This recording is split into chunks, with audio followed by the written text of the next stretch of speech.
Nasa labas tayo, maghanap tayo ng merienda. Anong merienda? Ay, ano yan? Kanton? Wala kang siomay? Wala. Ayoko, kanton. Walang Kanton ng merienda.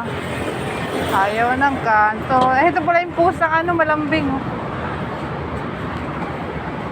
So, wala tayong nahanap ng merienda. Hayaan mo na lang magutom tayo. So, mukhang uulan. Kailangan na natin makauwi. Napakadilim ng panahon. Sana ba?